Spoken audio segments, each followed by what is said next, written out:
Shavua Tov et Mazal Tov à mon père, ce soir, Motsai Shabbat, 25e jour du mois de Shvat, pour son anniversaire, que Dieu lui donne une longue vie avec une bonne santé, avec beaucoup de satisfaction de ses enfants, de ses petits-enfants, avec la prospérité, la joie, le bonheur et tout ce qu'il a besoin pour lui et toute sa famille, avec nous tous, Betor, Klal Israël, et que tous ensemble, avec une bonne santé, on puisse aller accueillir Mashiach très prochainement.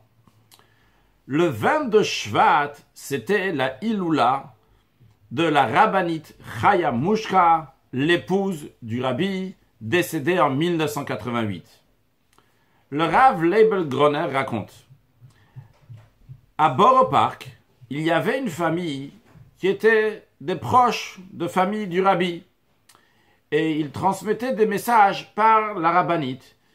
Il téléphonait à la rabbinite, et la rabbinite disait au rabbi: un jour, la mère de famille est tombée gravement malade. Elle était à l'hôpital, et les médecins ont proposé de faire une opération. Les membres de famille ont appelé la rabbinite, et ont demandé à la rabbinite de dire au rabbi que les médecins veulent opérer la mère de famille. Est-ce qu'il faut faire l'opération? Est-ce qu'il y a la bracha, la bénédiction du rabbi? La rabbinite a transmis au rabbi. Et le rabbi a dit, il ne faut pas faire l'opération. Bien, la rabbinite a transmis à la famille, et la famille a transmis aux médecins qu'ils ne veulent pas faire l'opération. Quelques jours plus tard, les médecins ont dit que la situation de la mère s'est dégradée, et il faut faire l'opération parce que ça risque de se dégrader et d'arriver au pire. Alors, la famille, ils ont appelé la rabbinite. Et ils ont dit à la rabbinite, s'il vous plaît, est-ce que vous pouvez demander au rabbi, est-ce que on peut faire l'opération? Parce que les médecins disent que ça s'est dégradé. Si ça s'est dégradé plus que ça sera la fin. Alors, la rabbinite, elle a dit, je suis une chassida du rabbi. Et en tant que chassida du rabbi, je sais qu'à Lubavitch, on ne demande pas deux fois. C'est-à-dire que si le rabbi a dit quelque chose, on ne demande pas une deuxième fois. La famille est très embarrassée, quoi faire? La rabbinite, elle a dit, si vous voulez, la seule chose que je peux faire, c'est si le rabbi va me demander comment va la mère de famille, je lui raconterai que vous avez appelé aujourd'hui, que les médecins ils ont dit comme ça, mais demander une deuxième fois, ça, non, je ne demande pas une deuxième fois. Le rabbi a dit pas opérer, on n'opère pas, c'est tout. Bien, la conversation s'est finie là. En effet, lorsque le rabbi est venu dîner le soir avec son épouse, la rabbinite Chaya Mushka, le rabbi a demandé comment va la mère de famille. Et la rabbinite a raconté ce qu'ils ont dit. Et la rabbinite a bien souligné qu'elle ne demande pas, elle raconte ce qui s'est passé. Et le rabbi a répété encore une fois, il faut hors de question, il ne faut pas l'opérer.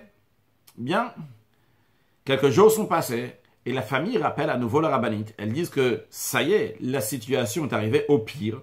Et les médecins disent que maintenant, si on ne va pas opérer, c'est pas juste question que ça va se dégrader, ça va être pire, mais ça y est, c'est fini si on ne va pas opérer la mère de famille. La rabbinite avait déjà dit ce qu'elle a à dire, on ne va pas rajouter plus. Elle a dit encore une fois, elle a dit que si le rabbi va lui demander, elle racontera. Et en effet, c'est ce qui s'est passé. Le rabbi a demandé, la rabbinite a raconté. Et la rabbinite a dit, la famille elle veut savoir, alors qu'est-ce qu'il faut faire?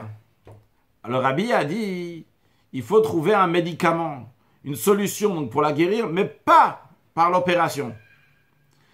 Alors quand ils ont rappelé, la rabbinite elle a dit, la rabbinite a rappelé, elle leur a dit que le rabbi a dit qu'il faut trouver un médicament. Donc la famille elle est partie à l'hôpital et elle a dit au docteur qu'il est hors de question, on ne fait pas d'opération. Les autres docteurs ont dit, dans ces cas-là, il faut signer une décharge parce que vous mettez sa vie en danger, elle va mourir à cause de vous. Il faut que vous signiez une décharge, nous on ne peut pas prendre la responsabilité. Les membres de famille ont dit, nous on veut que vous trouviez un médicament, une manière de la guérir, non pas avec une opération. Les médecins ont dit, rien du tout, il n'y a pas de médicament. La famille elle a dit, mais le rabbi il a dit. Et il a dit, mais qu'est-ce qu'il connaît le rabbi? C'est un rabbi, nous sommes ici les médecins, nous voyons la personne qui est malade et nous avons décidé qu'il faut une opération, il n'y a rien d'autre qui peut la sauver. La famille qui avait confiance dans les paroles du rabbi sont passés à l'hôpital, donc différents services, et ont demandé à des médecins conseil. Et il y a un médecin qui était dans un autre service qui a dit, je pense peut-être savoir à quoi votre rabbi fait allusion. Je vais lui donner un médicament Et en effet, il lui a injecté un médicament. Et il a dit, on va voir, peut-être c'est ça que votre rabbi pense. Quelques jours après, la situation a commencé à s'améliorer. Le médecin a dit, sûrement, c'est bien ce médicament-là. Et il a continué à lui donner ce médicament. Et Baruch Hashem, cette femme est sortie de l'hôpital, vivante, en bonne santé, sans opération. Entre-temps, la famille téléphonait à la rabbinite, lui tenait au courant, et le rabbi demandait à chaque fois à la rabbinite comment va la famille, comment va la mère de famille.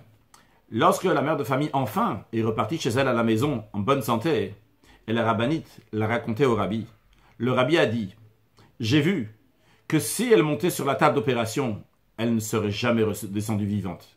Et c'est pour ça que je lui ai dit qu'il ne fallait pas faire d'opération. Je pensais que, quand j'ai dit il ne faut pas faire d'opération, les médecins eux-mêmes, ils vont trouver, ou la famille, ils vont dire il faut faire avec des médicaments, mais pas avec d'opération.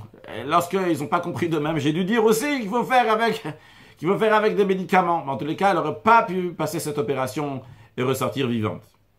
Et le rabbi a dit à son épouse, de là, on voit que lorsqu'on dit quelque chose, le rabbi fait référence à lui-même, on dit, s'il parle de lui et de ce qui vient avec lui, en tous les cas, quand on dit quelque chose, qu'il faut écouter, même si tous les professionnels disent différemment, mais il faut écouter ce qu'on dit.